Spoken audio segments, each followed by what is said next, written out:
예, 반갑습니다. 국정민주연대 3인대표를 맡고 있는 연정수입니다.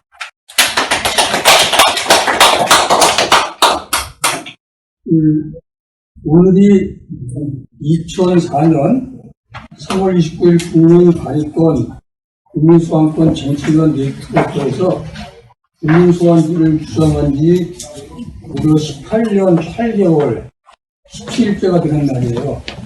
오래됐죠, 18년. 7대 국회에서부터 21대까지 무려 5대 국회를 임기 초에 있는 국민소환제 발의했다가 임기 말되면 자동 폐기하기를 무려 18년 8개월 17대 반복하고 있다는 거죠. 이게 누구의 책임인지는 추후에 따져보기로 하고요. 이게 시작하면서 윤석열 대통령을 잠깐 해야 될 것 같아요. 윤석열 대선 후보가 지난 5월 3월 7일이죠. 안산문화관계에 써가지고 민주주의는 국민이 주인이다. 공직자들은 머슴으로서 주인을 잘 모시는 게 바로 민주주의다. 머슴은 주인을 속여서 안 된다. 라고 얘기를 했어요. 선거제 초기 때부터 계속 머슴론을 주장했거든요. 오늘서부터 윤석열 대통령을 머슴이라고 보고 있어요. 또 같은 날 대먹지 못한 머슴은 갈아치워야 한다. 이렇게 얘기했어요. 이 말을 지금 누구한테 해줘야 돼요? 대먹지 못한 머슴은 갈아치워야 된다. 본인 말을 좀 시키도록 얘기를 해야 될 것 같아요. 머슴이 머리가 좀 나쁘고 뭘 잘 몰라도 자나깨나 주인 잘 모실 생각만 하면 잘 살 수 있다고 말했어요. 이렇게 강력히 주장을 했어요. 근데 지금 얼마 안 됐지만 하는 걸 보면 머슴은 아예 이제 다 갖다 버린 것 같고 주인도 그런 상행 주인 행사를 하고 있지 않잖아요. 그래서 오늘 우리가 국민소환제, 국민입법제 개정을 토론을 하는데 이 선출직 공무원들은 국민입법은 국민주권의 대리인데요. 대리를 둘러싸고 두 가지 견해가 있어요. 하나는 자유위임 받은 거다. 그래서 뽑힌 사람들이 자기 의사대로 할 수 있다. 또 하나는 명령위임이라고 해서 당시 국민이 명령하는 대로 해야 된다. 이렇게 주장하고 대립하고 있는데 현재 우리나라는 자유위임 원칙을 채택하고 있습니다. 자유위임이란 대표자가 어느 누구로 구속해서 기록되지 않는다. 또 대표자가 국민 전체, 선거민 집단, 선거 그리고 정당과 교섭정책 등에 대해서 독립일지를 가진다. 라고 하는 헌법상 권리다. 이렇게 주장을 하고 있어요. 그런데 저는 그렇게 생각해요. 자유위임도 자유위임 정도가 있는 거라고 생각하거든요. 머슴이라고 했으니까 선출직 공무원들은 국민이 고용한 머슴이에요. 머슴이 일을 잘하도록 재량권을 주는 거잖아요. 재량권에서 자유임권이라고 하는 거예요. 근데 머슴이 잘못하면 어떻게 돼요? 계속 재량권을 줄 수는 없잖아요. 국민이 존재할 수 있는 방법이 세 가지가 있는데 머슴이 저 일을 못하면은 첫 번째 할 수 있는 방법이 국민들이 시범을 보여서 경고하는 거예요. 정치는 이렇게 하는 거다. 법은 이렇게 만드는 거다. 그래서 저는 국회를 잘못하면 정치 잘못하면 국민들이 주권자로서 시범을 보이겠다 라고 얘기하면서 법을 만들어서 이렇게 해라 라고 얘기하는 거죠. 회사에서도 직원을 잘못하면은 임원급들이 시범을 보이잖아요. 그런 게 국민입법이라고 생각해요. 그런데도 계속 자유위임 원칙을 주장하면서 고집을 부려. 그래서 두 번째 방법이 국민투표제라는 거예요. 말도 안 되는 일을 계속하고 있으면 국민한테 피해가니까 그럴 때는 할 수 없어서 국민투표제를 사용해가지고 머슴이 옳은지 국민이 옳은지 결정하자라고 하는 거죠. 근데 우리나라는 국민투표 부의권을 대통령만 갖고 있어요. 국민투표 부의권을 국회가 갖고 있는 나라 상당히 많이 있습니다. 세 번째, 그래도 안 될 때, 그때 방법이 없잖아요. 파면해야 된다. 그게 국민소환이라고 생각해요. 그래서 국민입법제는 일을 못할 때 시범적으로 경고하는 거고, 국민투표제는 계속 고집을 부릴 때 투표로서 결정하는 거고, 그래도 말을 안 들으면 마지막은 파면하는 게 국민소환제다. 이렇게 얘기합니다. 이 국민소환제는 사실 우리나라 재헌법에서부터 존재했었어요. 재헌헌법 7조 보면은 공무원은 주권을 가진 국민의 수임자이며 언제든지 국민에 대하여 책임을 진다. 국민은 불법 행위를 한 공무원의 파면을 청원할 권리가 있다. 재헌헌법 제27조에 국민 소환권이 명확하게 명시가 되어 있었고, 이거는 1941년도에 만든 광명로부터 존재해왔던 거예요. 근데 이거를 박정희가 어떻게 바꿨냐면, 제7조, 공무원은 국민 전체에 대한 봉사자이며 국민에 대해 책임을 진다. 이렇게 바꿨어요. 무슨 공무원이 국민에 대한 봉사자예요. 월급받고 하는 건데, 그러고 잘 못할 경우에 나쁜 협박에 파면할 수 있는 국민 소환권은 싹 빼버린 거죠. 이게 박정희 때 만들어서 지금까지 그대로 유지가 되고 있는 거예요. 그래서 저는 오늘부터 국회의원 국민소환제뿐만 아니라 모든 선출직에 대해서 국민소환제를 제정해야 된다. 이렇게 주장하려고 합니다. 우리나라는 대통령이 너무 권한이 막강해요. 0.8% 차이로 25만 표 차이로 대통령 당선됐는데 되자마자 정권을 향상하는 거죠. 5대 사정기관을 다 장악하고 있어요. 감사원 국세청까지 동원해서 정치 사정을 하고 있는 거죠. 대법원 임명권, 행정입법권, 법률거부권, 시행령 독자 개정권, 예산 편성권 독점, 국민투표 부의권 독점 이렇게 되기 때문에 우리나라 정치 체제에서는 상권 분립이 통용되지가 않아요. 상권 분립 갖고 행정부를 견제할 수가 없는 거죠. 그래서 저는 제 생각에는 이제는 국민들이 직접 나서서 행정입법사법부를 견인 견제 통제해야 된다 그렇게 생각을 합니다. 문재인 정권을 잡았을 때 이런 무소불위한 대통령제 바꿨어야 돼요. 근데 그걸 못한 거죠. 그때는 군권은 대통령제로 된 개헌에 대해서 여야가 많이 합의했었어요. 왜냐하면 그때 한나라당에서는 이 민주당이 정권을 잡을 것 같으니까 분권형을 시켜놔야겠다 이렇게 생각을 한 거죠. 근데 지금은 어림없는 얘기잖아요. 그렇게 권력을 잡았을 때 국민 입장에서 개헌을 하고 법률을 고쳐야 되는데 그렇게 안 했기 때문에 이렇게 우리가 지금 고생하고 있는 거예요. 이제 더 이상 이제 고생 못하겠다. 그래서 저희들은 오늘서 국민 소환제뿐만 아니라 모든 선출직을 국민 소환해야 되겠다. 이렇게 생각해서 오늘 이 토론회를 개최하게 됐습니다. 여러분들이 좋은 의견을 많이 내시고 교합해가지고 우리 모든 선출직에 대한 국민 소환제를 만들어서 국민의 말을 안 듣는 모습들을 파면하고 우리 손으로 입법제를 만들어가기를 희망합니다. 이것으로서 인사 한 마디 간단하게 마치도록 하겠습니다. 감사합니다.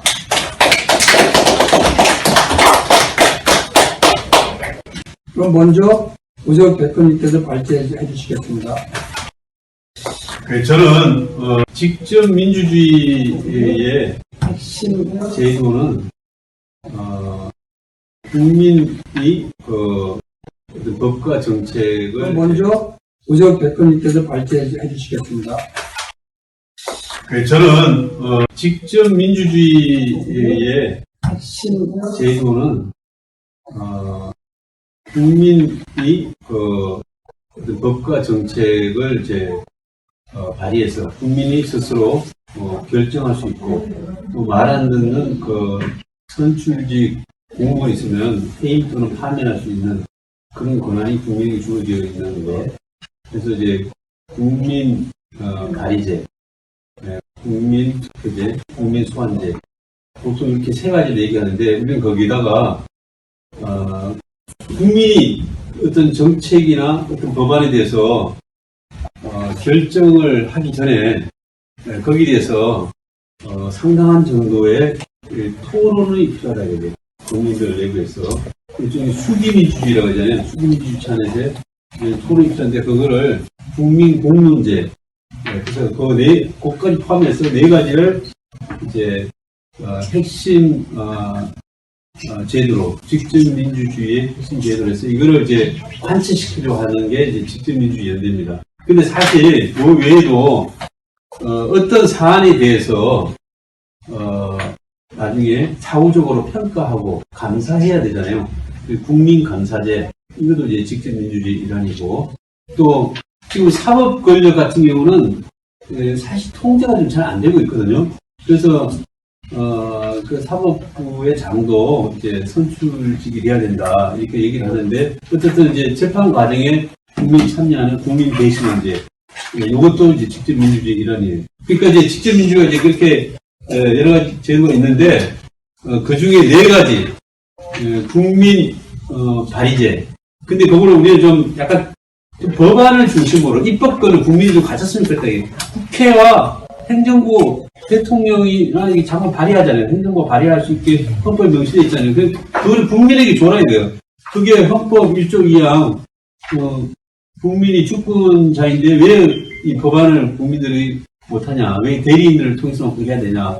그래서 국민 입법제라고 우리는 표현하고 싶어요. 그래서 국민 발의제 이것보다는 국민 입법제라고 하는 게 더 이제 이게 의미 전달이 잘 돼서 그래서 이거가 합쳐서 국민 입법 발의제라고 지금 우리가 이제 표현하고 있어요. 그래서 국민 입법 발의제, 국민 소환제, 국민 투표제, 국민 공론제 이 4가지를 이제 핵심 이제 목표로 이제 하도록 했잖아요. 근데 그 중에서 가장 중요한 게 뭐냐면 국민 입법 발의제다 이거예요. 이게 되면은 다른 모든 것도 다 할 수 있어요. 그러니까 이제 법을 제정하는 것도 포함되고 법을 개정하는 것도 포함되고 법이 잘못된 법은 이게 폐기하는 것, 폐지하는 것도 이 국민입법 발의제거든요. 그래서 국가보안법 같은 거 그거는 필요 없다. 이걸 폐기하라. 이것도 그것도 국민입법권 중에 하나예요. 그런데 지금 국민에게 온전한 입법권이 지금 보장되어 있지 않기 때문에 현재 할 수 있는 것은 청원 제도밖에 없거든요. 이제 국회 청원 제도도 원래 없었어요. 청와대 청원이 있었잖아요. 그 청와대 청원은 뭐 그냥 답변해도 답변하지 않은 그만이고 그리고 답변 해도 아무런 그게 그 구속력이 없었어요. 그냥 하나의 뭐랄까 민의를 반영한달까 청취한달까 그런 차원이었다 이거죠. 그런데 이제 국회 청원은 이제 그런 법적 근거를 가지고 있어요. 청원법에 의해서 이제 하는 거고 거기에 대해서 이제 일정 요건을 확립해서 이 청원이 성립되면 국회에서 이렇게 우리에서 이렇게 통보도 해줘야 되는 그런 이제 그런 게 명시가 되어 있는 거죠. 그런데 지금 국민입법 발의제를 바로 실현하려고 하니까 여러 가지 의견이 많다 이거죠. 헌법 개정사항이라고 합니다. 그래서 개헌을 해야 되는데 우리 개헌의 핵심 조항이 이제 국민입법권이다 이거죠. 지금 지금 5년 단임제 대통령 임기를 4년 중임제로 바꾼다, 내각제냐, 흑제냐, 이런 걸 가지고 정치권에서는 떠드는데 사실 우리 입장에서는 국민 입법권, 입법할 수 있는 권한을 국민에게 줘라 이거야. 그래서 그게 이제 핵심 개헌 요구라고 그렇게 생각하고 있습니다. 근데 이게 가장 중요한데 현재 이제 불가능하대요 현재로서는. 그래서 그거는 개헌을 하기 위해서 우리가 앞으로 이제 준비를 모아서 나가야 되겠지만 국민운동으로 그런 개헌을 해야 되는데 그렇기 때문에 지금 할 수 있는 거는 법으로 할 수 있는 거는 국민 소환제다 이거죠. 국민 소환제는 개헌을 하지 않아도 할 수가 있다고 합니다. 그래서 이제 국민 소환제를 하자는 거죠 지금. 그리고 지금 보면 지금 주민 소환이라는 제도가 있죠. 지방의회 의원, 시도 의원, 기초 강의 의원, 그리고 단체장, 시장, 군수, 구청장이나 도지사의 경우는 주민 소환에 의해서 이렇게 지금 또 시도한 적도 있었고 성공률이 높진 않지만 어쨌든 그 제도는 있다 이거죠. 그래서 지방 의원이나 지방 정부의 수장인 단체장들이 잘못하면 이렇게 파면이나 탄핵할 수 있는 그런 제도는 있는데 그리고 대통령도 과정은 복잡하지만 이제 헌법에 탄핵할 수 있는 그런 게 명시가 되어 있잖아요. 그러나 국회의원만 예외적으로 그런 게 없다 이거죠. 그래서 지금 국회의원 국민 소환제를 좀 하자. 국회의원도 소환 대상이 돼야 된다. 이런 여론은 예전부터 있었어요. 상당히 오래전부터 있었는데 이게 어떻게 보면 국회의원들의 집단 이기주의랄까 그런 거 해가지고 지금 안 된 거예요. 국민소환제를 하는 그런 그 법안을 발의한 국회의원들이 여러 명이 있었는데 결국 이제 소수 의견에 그치고 대다수 의견은 그거를 다 외면하고 그래서 이게 상임위에서 논의돼가지고 이제 법사위에서 논의돼야 되잖아요. 그래가지고 이제 본회의까지 가야 되는데 일단 상임위 문턱을 넘어서지 못했어요. 하나도. 그러니까 아예 뭐 상정을 안 하거나 또 상정해도 그냥 뭐 계류만 해놓고 논의를 안 하고 그냥 계속 이제 그냥 차일피일 질질질 끌다가 국회의원 임기가 끝나면 자동 폐기가 되는 그런 과정을 계속 밟아왔다 이거죠. 그 국회의원들의 이런 참 자기들 뭐 주기 정원이 하여간 어떻든 자기 문제를 스스로 해결하지 못하니까 이제는 국회의원들에게 지금 맡길 일이 아니다. 이거. 지금도 뭐 6명인가가 발의해놓고 있어요. 뭐 박주민이라고 여기 해놨잖아요. 뭐 민영배라는 이 사람들이 했지만 기대하기 힘들다. 그래서 국민운동으로 더 구체적으로 국민입법운동으로 이걸 계속 좀 요구를 해야 된다 이거죠. 그래서 이게 광범한 대다수 국민들이 그런 요구를 하면 국회의원들이 안 할 수 없게끔 그렇게 해야 되지 않느냐는 겁니다. 그래서 제 발제문은 평이하게 쓰여졌기 때문에 쭉 읽어보시면 알 수가 있는 내용입니다. 어쨌든 이제 국민소환제는 이게 진작에 했어야 된다 이거죠. 그런데 계속 이제 미뤄왔기 때문에 이제 더는 미룰 수 없다. 그리고 이제 지금 고민은 나중에 우리가 이 헌법을 바꾸게 되면은 이제 아예 헌법에 이것도 명시가 돼가지고 모든 선출직 공직자를 대상을 하자 이거죠. 지금 이제 법률을 만들려고 하니까 위헌 소지가 있다고 그럽니다. 그 대통령의 경우는 헌법에 이렇게 있는데 헌법하고 좀 불합치되고 좀 서로 부딪힌다 이거예요. 그래서 지금 현실적으로 할 수 있는 것은 국회의원만 하는 건 가능하다 이거예요. 그래서 모든 선출 공직자의 일률적인 기준으로 이제 했으면 좋겠는데 그거는 지금 여러 가지 법적인 문제가 좀 있어서 위헌 문제도 있고 하니까 일단은 현실적인 것은 이제 국회의원만 대상하는 국민소환제인데 궁극적으로는 모든 선출직 대상자를 해야 된다. 대통령 포함해서 이제 그런 나라가 있는 거예요. 여기 소개했지만 베네수엘라 같은 경우는 모든 선출직 공직자를 대상으로 하는 그런 소환제가 헌법에 명시되어 있죠. 72조에 명시되어 있는데 우고 차베스라고 지금 죽었지만 대통령 했었잖아요. 그 차베스가 이 개헌안을 발의해서 이거를 이제 통과를 시켰어요. 그런데 자기 스스로 먼저 이거를 적용을 했다 이거죠. 그런데 이제 결국 그때 이제 소환은 되지 않았지만 어쨌든 그런 나라도 있으니까 우리도 그렇게 좀 할 수 있지 않느냐. 그래야 이런 대통령, 국정이든 이게 국민을 무서워할 줄 알고 또 이제 지금 당선됐다. 그래서 5년 임기가 보장됐다. 국회의원 4년 임기가 보장됐다. 이게 법적으로 보장된 이기 때문에 이걸 가지고 흔드는 거는 말이 안 된다. 재판 쳐도 그냥 임기는 무조건 그냥 보장된 거다. 법적 권한이다. 이렇게 지금 하는 거는 이거는 잘못된 거다 이거죠. 얼마든지 중간에 잘못하면 이게 국민이 이제 잘라낼 수 있는 국민이 어떻게 보면은 이제 아까 말 웃음이라고 얘기하셨지만 국민이 고용한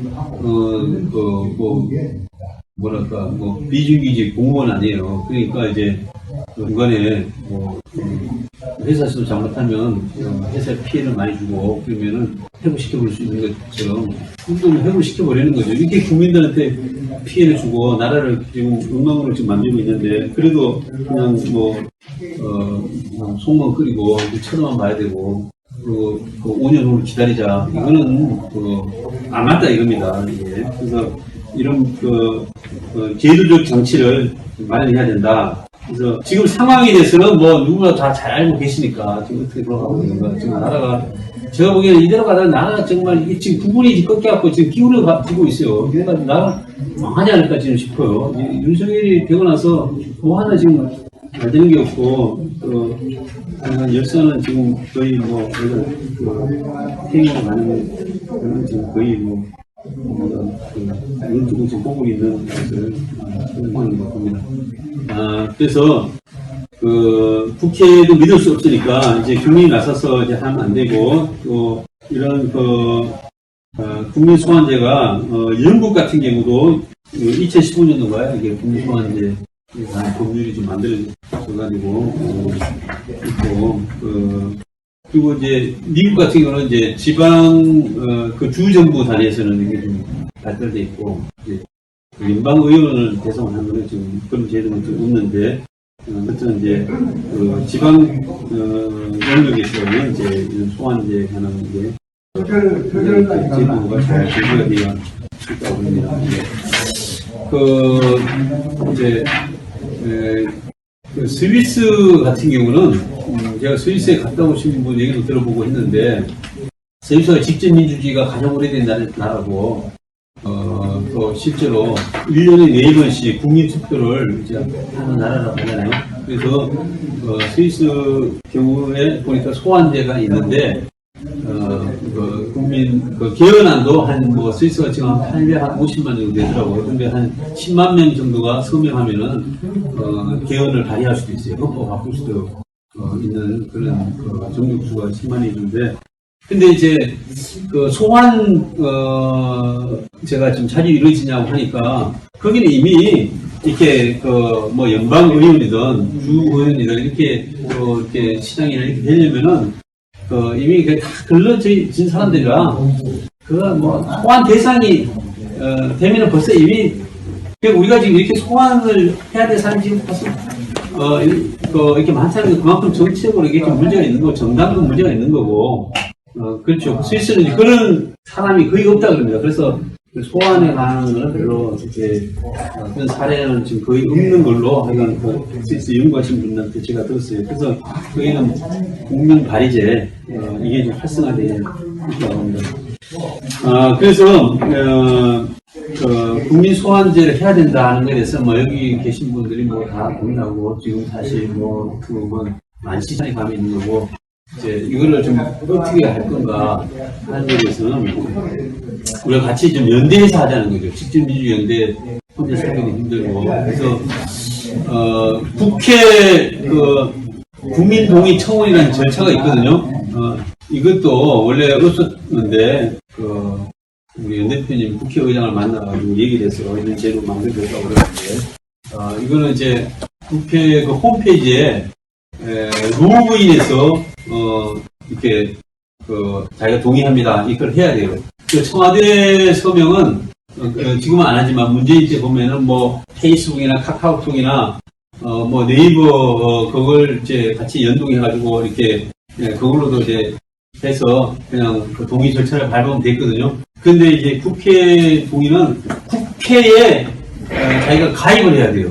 가입을 해가지고 그게 이제 아이디나 비밀번호 다 자기가 이렇게 만들어가지고 가입해서 그걸로 이 동의 절차를 밟아야 되기 때문에 이게 힘들더라고. 잘 안 되더라고, 사람들이 이게.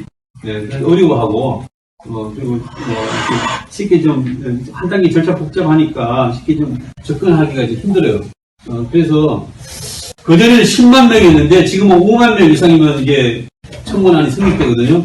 그래서 지금 오늘 이제 끝까지는 못했지만 이 법안을 좀 말을 하면은 거기에 대해서 이제 이거 동의합니다 이러면은 되는데요. 여기 이제 절차가 이제 처음에 청원서 등록을 해야 돼요. 먼저 청원서. 그래서 이제 일일한 이제 양식이 있어요. 국민 소환제에 관한 이제 법률을 이제 청원이라는 게 직접 민주주의는 아니죠. 이것도 완전 민주주의인데 국회에다가 이걸 해주십시오 하는 거잖아요. 말 그대로 청원이라는 게. 그 청원이라는 게 안 들어주면 그만이더라고 이게. 그래서 이 한계가 있어요. 직접 민주주의는 반드시 이걸 그냥 강제 규정인데, 근데 지금 어떻게 할 수 없으니까 이거를 과도적으로 우리가 좀 활용하는 거잖아요. 그래서 먼저 등록을 한 후 청원서에 등록한 30일 동안 100명의 동의 절차를 받으면 그 다음에, 먼저 청원하고 7일 이내 얘들 검토해요. 그럼 30일간의 그걸 주거든요. 그럼 100명을 받고, 그 다음 단계로 5만 명, 5만 명 서명 받아야 돼요. 그래서 5만 명이 안 됐다 이러면은 그냥 폐기가 되는 거고요. 5만 명 이상이 됐다 이러면은 이게, 상정이 되는 거예요. 그래서 소관 상임위원회 이제 대부분이 되는 건데, 이제 그 뒤로 뭐 또 질질 끌 수도 있지만, 어쨌든 그까지는 가야 되지 않겠어요? 그래서 우리 국가보안법 폐기, 뭐 차별금지법 제정, 또 세월호 그 전에 특별법, 사참위, 지금 이제 뭐 다 끝났지만은, 서로 특별법 제정 이런 건 다 국민 동의 청원을 했었어요. 그래서, 그런 것처럼 그때 다 10만 명 넘었거든요. 그래서 우리가 이거를 좀 잘 활용해서 특히 이제 촛불 때 이거 나온 사람이 많으니까 거기에 이제 집중 홍보해서 이 소환제에 관한 법률 청원을 좀 해보자는 거죠. 그래서 만약에 청원이 됐는데 청원이 성립되는데 국회에서 질질 끌고 안 한다. 지금 사실 임기가 뭐 얼마 안 내년 이제 후년 이제 선거잖아요. 그때까지 많이 안 한다 이러면은 우리가 계속 이제 어쨌든 청원 그걸 해놓고 동의를 해놓고 국회 앞에서 적극적으로 이제 여론전을 해야죠. 기자회견도 하고 집회도 하고 국회 압박하고 뭐 이런 이렇게 계속 요구를 해서 이걸 안 하면은 낙선시키는 걸로 이렇게 해야 된다고 봅니다. 그래서 소환제는 국민 입법제로 가는 하나의 어떤 전초전 징검다리다 이렇게 생각합니다. 그래서 이제 이 소환제 청원을 우리가 여기 오늘 좀 같이 좀 결의해서 좀 해보자는 거고요. 그리고 이제 궁극적인 목표는 아까도 말씀드렸듯이 국민 입법 발의제로 지금 가는 건데 이것을 하기 위해서 두 가지 이제 국민입법 발의제라는 어떤 전략 목표를 실행하기 위해서 두 가지 어떤 전술적인 목표가 있는데 전술을 이제 구사해야 되는데 이제 하나는 국민입법단이라는 걸 만들자는 거예요. 그래서 국민입법단이라는 걸 만들어 가지고 우리가 국민이 원하는 절실히 원하는 그런 법률을 내부에서 이렇게 토론해서 이제 만들어서 계속 법안을 이제 상정할 수 있도록 좀 해보자. 지금은 이제 청원을 하겠지만 나중에는 이제 그거를 바로 상정할 수 있게 좀 해보자. 그래서 국민입법단을 뭐 5만 명, 10만 명, 한 100만 명 정도 하면은 우리가 정말 새로운 지평이 열릴 거라고 봅니다. 정치 지형을 확실하게 바꾸는 그런 운동이 될 거라고 보니까요. 그래서 국민입법단 운동을 이거는 초정당, 초정파 형태로 좀 해보자는 거죠. 그래서 지금 뭐 부동산 문제 심각하고 집중 심각한데 이런 것도 얼마든지 법률을 통해 갖고 해결할 수 있어요. 그래서 교육 문제, 뭐 사회복지, 민생 문제, 남북관계, 남북 통일에 관한 문제, 평화에 관한 문제 이런 거를 법률로 우리가 대응을 해보자는 거죠. 그래서 국민입법단을 만들자는 거 하나. 두 번째는 온라인 플랫폼을 만들자 이거죠. 그래서 진보 진영에 특히 직접민주주의 운동하는 진영에 네이버나 다음에 카카오톡 같은 거를 좀 만들어 보자. 그래서 거기서 우리가 교류도 하고 소통도 이루어지고 또 여러 토론도 하고 또 교육도 하고 투표도 하고 여론조사도 하고 이메일도 보내고 그리고 이제 공부도 하고 하여간 뭐 여론 기능도 하고 그냥 그런 걸 좀 해보자. 그리고 이제 뭐 국가적으로 공유경제 기능, 그래서 민중경제, 협동조합 경제, 공동체 경제 이런 것도 이렇게 해보자. 그래서 이 두 가지를 핵심 전술에서 좀 해보면 국민입법제로 가는 그런 목표를 우리가 가는데 도움이 될 것 같습니다. 저는 이상 마치겠습니다. 네.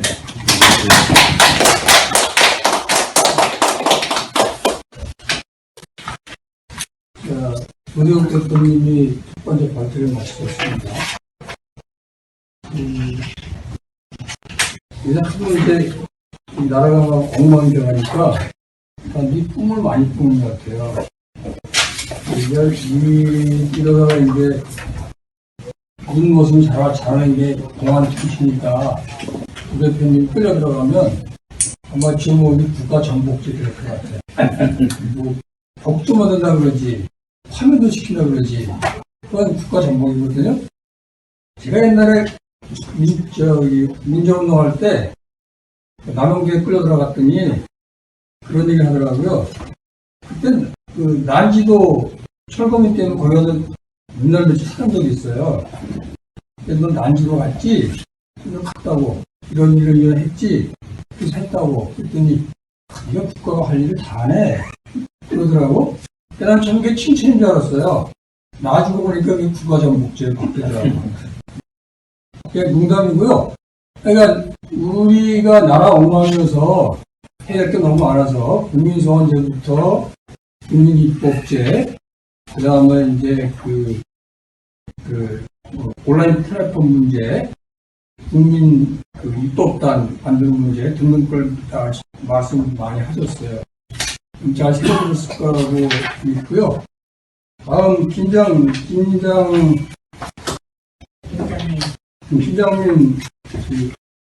선생님 발제를 많이 듣고 요 질문을 하도록 하겠습니다. 어떤 정도가 될까요? 네, 알겠습니다. 2, 30분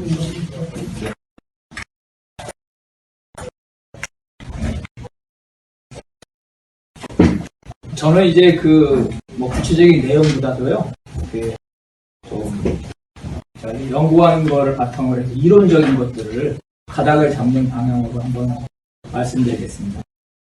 직접 민주주의 현황 앞에도 말씀했었지만, 이제 이 지방자치의 경우에는 이제 주민소관, 주민발의, 주민투표가 다 있습니다. 그런데 이제 우리 국가 차원에서는 그게 없죠. 왜 그러면은 국가 차원은 없고 이 지방자치법에는 있냐고 할 때, 첫 번째는 이제 지방자치에 대한 관점입니다. 지방자치는 주민들의 자치가 아니라 우리 헌법에서는 행정이라고 생각합니다. 행정.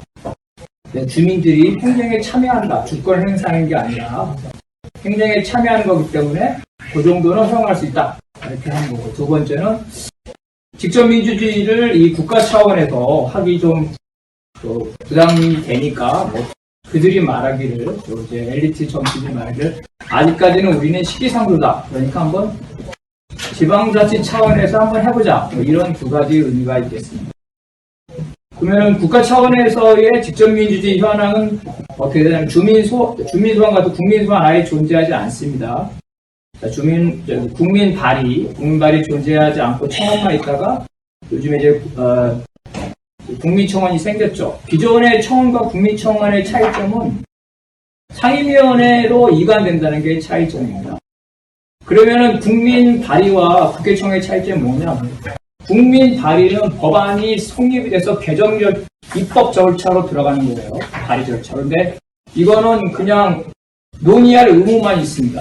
그러니까 지금까지 국민청원이 많이 됐지만 대로만 되고 실제로 논의 안 해도 그만이고 또 법안 이름이 비슷하더라도 실제로 청원한 내용과 전혀 엉뚱한 법을 만들어 상관없고 그래서 실제로 지금 그런 같은 상황이 벌어지고 있습니다. 국민투표는 헌법에 대한 국민투표와 이제 대통령이 회부하는 국민투표가 있는데 이 국민투표는 신기합니다. 우리 헌법에 나온 국민투표는 히틀러가 했던 국민투표고요. 나폴레옹 3세, 루이 나폴레옹이 했던 국민투표입니다. 즉 독재자가 자신의 독재를 합리화시키기 위한 국민투표요. 우리 헌법에 있는 국민투표는 국민하고 아무 상관없는 국민투표입니다. 실제로 지금까지 이 대한민국에서 국민투표가 됐었죠. 대부분 다 위신헌법이라든지 독재자의 임기 연장을 하기 위한 이런 국민투표가 있었다는 것. 그러면 왜 국가 차원에서 우리 헌법은 이 직접민주주의에 대해서 이 부정적인 태도를 가지고 있냐?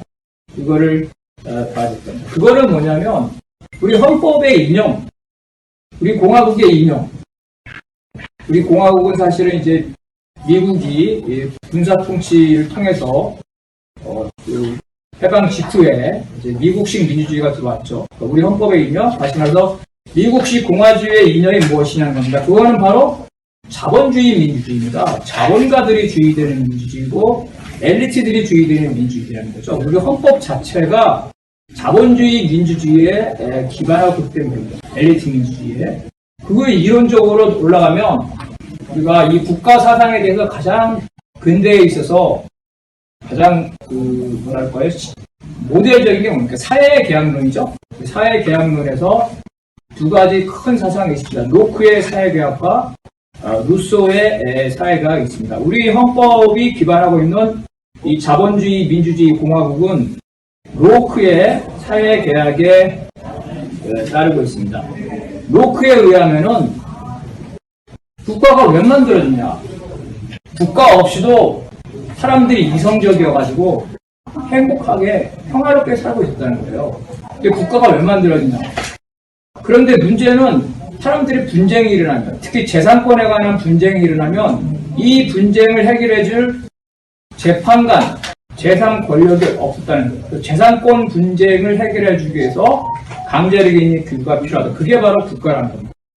그래서 국가를 구성하는 사회계약의 당사자는, 주권자는 재산만 가지고 있는 사람이 사회계약의 주체가 될 수가 있습니다. 로크의 사회계약에 하면 재산이 없는 사람은 사회계약의 계약의 주체가 될 수가 없어요. 주권자가 될 수 없습니다. 그런데 어느 한 사회의 국가에서 로크가 생각한 영국이다. 영국에는 재산이 있는 사람도 있지만 재산이 없는 사람도 있겠죠? 근데 재산이 있는 사람만 주권자가 되고 사회계를 하니까 재산이 없는 사람은 어떻게 될까요? 재산이 없는 사람을 그 사회에서 퇴출시켜 그렇지 않죠. 자본가가 돈을 벌려면 재산이 없는 노동자가 필요하겠죠. 그 주권은 재산을 가지고 있는 부르주아들이 같지만 그 사회의 구성에는 재산이 없는 노동자 민중들도 있는 겁니다. 그래서 결정권은 부르주아 엘리트들이 가지고 그 결정권에 따르는 사람들은 노동자나 재산이 없는 사람들이 포함되는 겁니다. 그래서 루소의 국민주권은 실제 주권을 행사하는 것은 재산이 있는 엘리트지만 그 주권에 복종하는 사람들은 그 사회 모두에 있는 재산이 없는 사람까지 포함되는 겁니다. 그런데 만약에 국민 소환이라든지 이런 걸 인정한다면 어떻게 되겠습니까? 그 이후에 노동자, 민중, 재산이 없는 사람들의 투쟁을 통해서 투표권을 인정받았죠. 투표권을 다 이제 받았어요, 인정을.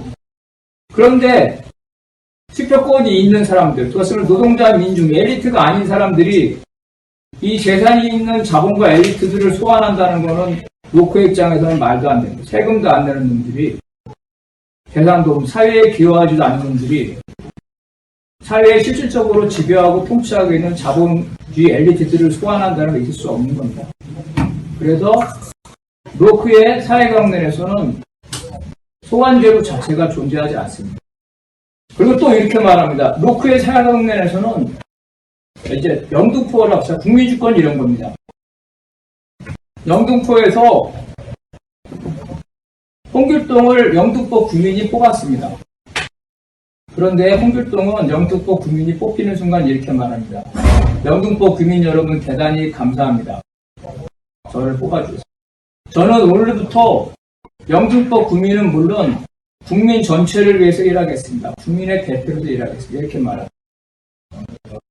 그러면 영등포 국민이 예를 들어서 이 영등포의 국회의사당 이거 세종시로 옮기고 영등포 국회의사당을 공원으로 만들자 이렇게 주장할 때 영등포 국민들이 예를 들어서 70%가 동의해서 영등포에 뽑힌 홍길동한테 말하면 홍길동은 이렇게 말합니다. 아유 국민 여러분 좋으신 생각입니다. 근데 저는 영등포 국민의 의사만 대변하는 게 아니라 뽑을 때는 여러분이 저를 뽑아줬지만 저는 국민 전체의 의사를 대표하기 때문에 참 고마우고 좋은 얘기인데 그거는 영등포 국민의 특수한 의사이기 때문에 저는 그 의사를 따를 수가 없습니다. 저는 전체 국민의 이익을 대변해야 됩니다. 이게 말하는 게 루소의 국민주권이고 이걸 자위의인이라고 하는 겁니다. 즉 뽑을 때는 피선거권자가 뽑지만 뽑고 나면 선거권자가 자기 마음대로 맞지 여러분 여기 민주화운동 많이 해봤으니까 교도소 많이 갔을 거예요. 변호사 사면은, 변호사를 사면은 내가 돈 주는데 변호사가 내가 시키는 대로 변호사가 합니까? 여러분? 아니죠. 변호사는 자기 마음대로 합니다. 법정 가서 자기 마음대로, 심지어 자기가 돈 준 의뢰인한테 무죄 받으려면 이렇게 해야 됩니다. 승소하려면 이렇게 합니다. 말하죠. 마치 그와 같습니다. 로크의 국민주권에서는 국민은 범죄자나 아니면 돈을 받으려는 의뢰인에 불구하고 국회의원은 변호사입니다. 국민이 돈을 주는데 돈을 준 국민의 의사를 따르지 않고 자기 마음, 근데 그때 자기 마음대로 하진 않죠. 뭐라고 합니까? 이 영등포 국민이 뽑아줬지만 저는 전체 대한민국의 국을 위해서 그러니까 어쩔 수 없습니다. 죄송합니다. 이렇게 얘기합니다. 결국 영등포 국민은 4년에 한 번씩 투표하는 날만 주권자고 나머지 하루 빼고 나머지는 지배하는 사람이 아니라 지배당하는 사람. 그래서 루소가 로크의 국민주권에 대해서 영국의 주권자들은 선거하는 날만 주권자다. 이렇게 이 얘기를 한 겁니다. 그래서 이게 직접 민주주의가 안 되는 게 단순히 의지의 문제가 아니라 바로 공화국의 정신이 출발점부터가 문제가 있었다는 거예요. 이에 반면에 루소의 인민주권은 루소도 마찬가지입니다. 국가가 있기 전에 사람들이 평화롭게 살았다는 거예요. 어떤 억압도 없이. 근데 자연재해라든지 호랑이라든지 이러한 개인 혼자서 감당할 수 없는 일들이 있었기 때문에 사회 구성원들이 국가를 만들었습니다. 그래서 그 국가의 구성원, 사회개혁의 당사자는 돈이 있든 돈이 없든 키가 작든 키가 크든 똑똑하든 일어나든 정상적이든 아니면 어디 몸이 불편하든 전부 다 사회개혁의 구성원자 되고 전부 다 주권자입니다. 똑같이 평등하게. 그래서 로크의 국민주권에서는 처음에는 재산이 없는 사람한테 투표권을 안 줬죠. 루소의 국민주권에서는 모든 사람에게 다 투표권을 주고 모든 사람이 통치자이며 반대로 모든 사람들이 자기의 통치의 지배를 받는 피치자이게 합니다. 이게 로크와 루소의 차이점입니다. 그러면 루소의 인민주권에서는 실질적으로 어떻게 이것들이 작동되느냐. 로크의 국민주권, 우리 헌법의 국민주권에서는, 자, 여러분, 10살 먹은 아름이가 우리나라에 하면 국민이 맞죠? 10살 먹은 아름이가 주권자인가요? 어떻습니까? 예, 투표권이 없습니다. 그래서 국민주권에서는 국민 중에서, 주권자 중에서 일부만 실제로 주권을 행사합니다. 그래서 주권의 보유자와 주권의 행사자가 다른 게 이 국민주권이다. 주권자인데 투표권이 없어요. 루소에서는 그렇지 않습니다. 주권자는 유권자 총집단을 얘기합니다. 그래서 주권자는 아주 명백하죠. 우리나라 대한민국의 유권자가 3천만 명이라면 나는 3천만 분의 1의 주권을 가지고 있습니다. 언제 어디서 가든 서울에 있든 부산에 가 있든 나는 3천만 분의 1의 주권을 가지고 있고 그런 사람이 100명이 모이면 3천만 분의 100의 주권을 가지고 있는 겁니다. 내가 영등포에 사면 영등포에 사는 사람들이 모이면 영등포만큼의 주권을 내가 가지고 있는 겁니다. 자연히 직접 자치, 지방자치, 법이 우리한테 너무나 당연한 겁니다. 우리의 지방자치는 어떻습니까? 지방자치법이라는 게 있죠? 야, 니들 지방자치는 이렇게 하는 거야. 지방자치는 있잖아. 의원들 뽑고 시장은 따로 뽑고 이렇게 안에 써있죠. 유럽이나 미국이나 원래 지방자치는 그렇지 않습니다. 지방자치는 그 지방에 있는 사람들이 알아서 하는 겁니다. 우리는 인구가 얼마 안 되니까 주민의회를 하지 않고 우리는 주민총회로 결정해서 그렇게 하겠어. 일본, 프랑스 조그만 기초한테 그렇게 하고 있습니다. 우리는 지금 돈을 많이 벌어야 돼. 우리 지금 재정이 악화돼 있으니까 우리는 뽑는 게 아니라 저 경영자를 데려와가지고 경영자를 데려와서 시장을 시키겠어. 그렇게 합니다. 우리는 재정이 별로 없으니까 시장하고 시의회 의장하고 따로 뽑을 수가 없어. 시의회 의장을 우리는 시장을 시키겠어. 이렇게 지방자치라는 건 그 지역의 주권자가 어떤 방식으로 어떻게 할 것을 결정하는 거죠. 근데 우리는 지방자치는 국가가 시키는 대로 하는 게 지방자치. 이러한 것들이 헌법의 기본 정신이 나온 것들이 틀렸다는 거고요. 그래서 루스에 의하면은 최고의 모든 의사 결정은 3천만 명의 유권자 집단이 모든 걸 다 결정합니다. 근데 3천만 명이 항상 모든 걸 결정할 수가 없겠죠? 그러니까 3천만 명이 3천만 명이 3천만 명이 자기 의견을 대신할 대표자를 뽑습니다. 우리 국회 같은 경우는 300명, 200명 뽑는데 여기에서는 그렇게 안 되죠. 그렇게 되면은 소수나 다른 지역이 소외가 되겠죠. 그래서 1000명 단위로 아주 많은 대표단을 뽑습니다. 이 대표단들이 의사결정을 합니다. 그래서 이 의사결정하는 게 이제 바로 국회로 치면 넓은 의미의 이제 국회가 되겠죠. 근데 전체 권력은 유권자 총집단이 가지고 있기 때문에 자기가 뽑은 대표자들을, 국회의원들을 심부름꾼입니다. 심부름꾼. 시키면 시키는 대로 해야 돼요. 그래서 언제든지 소환할 수 있고, 또 심부름꾼인 국회의원이 결정한 걸 언제든지 취소할 수 있고, 또 국회의원 너희들은 좀 가만히 있어. 우리가 직접 총회로 해서 결정을 이렇게 다 할 수 있다는 겁니다. 이게 바로 이제 직접민주주의의 핵심이라는 거고요. 그러면은 이러한 직접민주주의가 관철되기 위해서는 어떻게 할 것이냐는 건 기존의 엘리트 정치, 자본가 정치를 끝내야 되는 겁니다. 여러분, 대통령 나가려면 돈 얼마 필요합니까? 미국에서 대통령 선거하는데 돈이 얼마나 필요한지 압니까? 자본가. 미국에서는요, 돈이 아주 많은 자본가, 아니면 자본가의 지원을 받지 않으면 대통령 선거뿐만 아니라 국회와 모든 선거가 불가능한 겁니다. 우리 헌법에 있는 이러한 국민주권의 자본주의 공화국은 바로 돈이 있는 엘리트를 위한 이러한 헌법 정신입니다. 이 헌법 정신을 엘리트 정치라는 것을 노동자 민중의 직접 정치, 직접 민주주의 제도, 새로운 공화국으로 바꿔야 된다는 겁니다. 그래서 그러한 것들을 바꾸기 위한 그러한 것들이라는 건 바로 유권자 총회, 국민투표를 활성화하는 거겠죠. 근데 지금 어렵죠. 근데 우리가 지역 차원에서 할 수가 있어요. 주민총회. 주민총회, 아직 주민자치법에서는 이걸 또 받아들이지 않고 있는데, 최근에 제가 영등포에 살고 있는데, 영등포동에 공원이 있습니다. 영등포 공원. 거기서 영등포동 본동 주민총회를 했습니다. 법에 없지만, 실제로 우리나라에서 노원구도 그렇고, 몇 군데에서 이 주민총회 운동을 벌입니다. 울산의 동구도 그렇고, 그래서 이런 것들이 성사되고 있습니다. 그래서 미국에서 뭐랄까 타운홀 미팅이라 그러죠.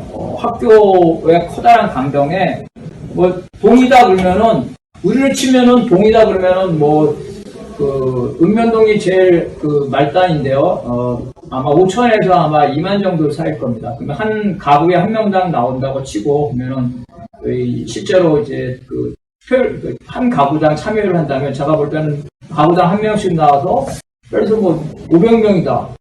300명이다 나오면 충분히 이 주민총회가 성립이 되는 거죠. 이런 주민총회 운동을 실제로 하고 있고요. 그래서 이런 법 개정 전이라도 여러분들이 지역에서 이런 타운홀 미팅, 주민총회라는 것들을, 이런 것들을 하기 위해서 그런 운동이 저는 필요하다고 봅니다.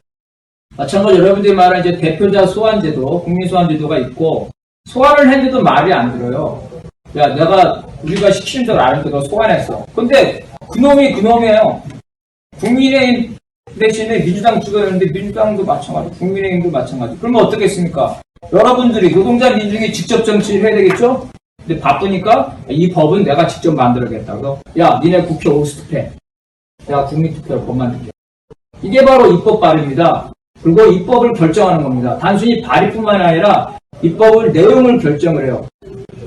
거기서 토론을 하고. 또 하나는 뭐냐면 이 국회의원님들이 말이야 법을 만들어가지고 자기 월급만 올렸어. 노동자들은 월급도 안 올렸는데. 그런 법이 문제가 있다. 얘네 법 멈춰. 우리 국민들이 토론해가지고 그 법을 취소할게. 그래서 국회가 만든 법을 취소합니다. 취소. 통제하고 있다는 거죠. 이런 거 스위스에서 이미 하고 있습니다. 아까 다 말했는데요. 스위스에서는 필수적 국민투표, 그 다음에 임의적 국민투표, 다. 주한미군? 간단합니다. 스위스는 해외에 파병하려면 국민투표를 해야 돼요. 주한미군 놔둘 것이냐 안 둘 것인가? 다 국민투표를 합니다. 유엔에 참여하는 거? 국민투표라는 거예요. 스위스는. 이런 것들이 다 하고 있다는 거고요. 그래서 충분히 가능한 거고. 그러면 우리가 이런 직접 민주주의 운동을 여러분들이 중앙차원에서 지역에서 해야 되지만 법적으로는 어떻게 할 것이냐? 법적으로는 크게 봐야 된다. 우리 헌법의 국민주권이라는 거, 헌법 제1조 1항, 이 국민주권이 형식적 국민주권이 아니라 실질적인 국민주권, 민중을 위한, 민중의 정치로 바꾸는 그러한 새로운 공화국 개념을 해야 된다는 겁니다. 물론 그 헌법이 바뀌기 전에 국민 소환 같이 법 개정 운동도 할 수 있겠지만 근본적으로는 헌법 정신을 바꿔야 된다는 거고요. 헌법 제1조에 있는 국민주권, 모든 권력의 국민운동, 여기에 단서 조항을 달아야 됩니다. 모든 국민은 언제든지 자신의 주권을 국민 투표, 국민 소환, 국민 발의 등의 법이 정한 형태로 행사할 수 있다. 이렇게 총괄적인, 개괄적인 조항을 해놓고, 여러분 현재 국민투표법이라는 거 있는 거 아신가요? 국민투표법. 거의 사문화됐죠? 이거 사문화돼서 대통령이 복제하기 위해서 국민투표를 하려고 만들어 놓은 법이다. 이 법의 근본 취지를 바꿔야 된다. 직접 민주주의를 하기 위한 절차적인 종합법률로 바꿔야 된다는 거예요. 지금 여러분이 말하는 뭐 국민 소환이라든지 국민 발이라든지 국민 투표라든지 입법, 국민 입법이라든지 이런 것들을 총괄적으로 그 절차와 요건을 규정하는 종합적인 직접 민주주의의 종합적인 법률로서 국민투표법을 전면적으로 개정해야 된다는 겁니다. 그래서 제가 정리해서 말씀드리면 법 개정, 자본주의 엘리트 국회에 의존도 해야 되겠지만 그 전에 여러분들이 있는 지역에서부터 직접 민주주의 운동을 해야 된다. 주민총회 운동 특히 해야 된다. 그 다음에 크게 보면은 이 헌법의 국민주권의 개념을 실질적인 국민주권, 노동자, 민중, 시민이 자신의 권리를 행사할 수 있는 이러한 걸로 바꿔야 되고 국민투표법을 직접 민주주의를 실무적으로 규정하는 그러한 법으로 전면 개정해야 된다는 게 제 발제의 결론입니다. 네, 감사합니다.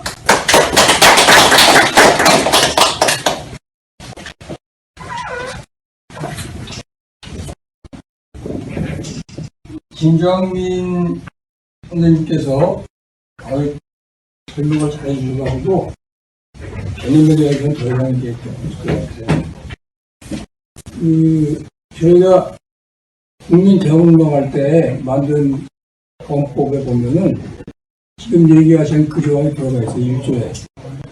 1조에 모든 권력은 국민으로부터 나온다. 그 권력은 국민 위에 복무한다. 그리고 국민 소환제, 국민 발언, 국민 투표되는 국민 행사한다. 그게 다 들어가 있었어요.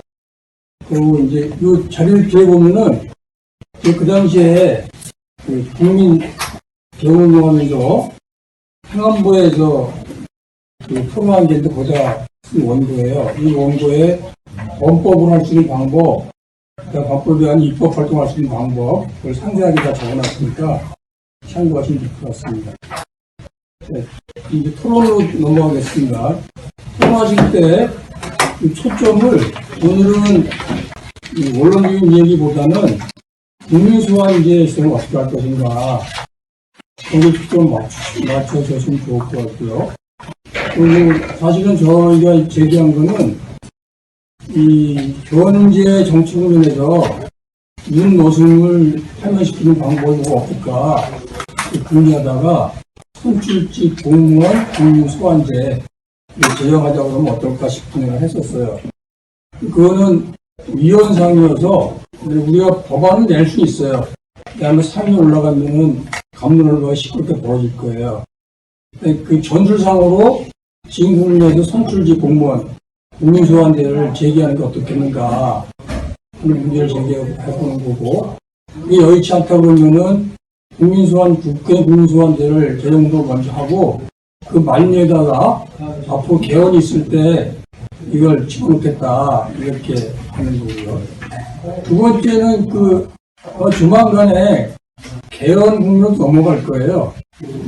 근데 현재 국회의원들은 문제가 많고 대통령도 문제가 많고 그래가지고 밀실 개발할 공간이 이제 커요. 그러면 아마 내각제로 갈 공간도 있거든요. 그래서 그걸 막기 위해서 지금부터 국민개혁단이 필요한데, 저희가 생각하는 건 그런 거예요. 국민소환제를 시작을 해가지고 국민입법제를 통해서 발의를 많이 만드는 거죠. 근데 그게 국회에서 아마 통과 안 되겠지만, 그래서 만들려 보면은 국민들한테 우리가 원하는 새로운 나라는 이런 거다 하는 걸 보여줄 수 있고, 이게 모아져서 다음 총선 때 새로운 당을 만든다. 두 당의 정치적 목표로 이렇게 바뀔 수 있겠는가. 그래서 새로운 정치운동을 할 수 있는 토대를 만드는 운동으로 국민소환제, 국민입법제 운동을 하자. 그런 취지입니다. 저희는 그러니까 현재 양당 독식 구조 하에서는 국민들의 희망이 없기 때문에 다음 총선 때는 기필코 제3세력을 진출시켜야 된다. 이 목표로 그 제3세력이 한명에 나아갈 길들을 국민소환이 국민입법운동을 통해서 먼저 발표한다. 그런 생각을 갖고 있는 거예요.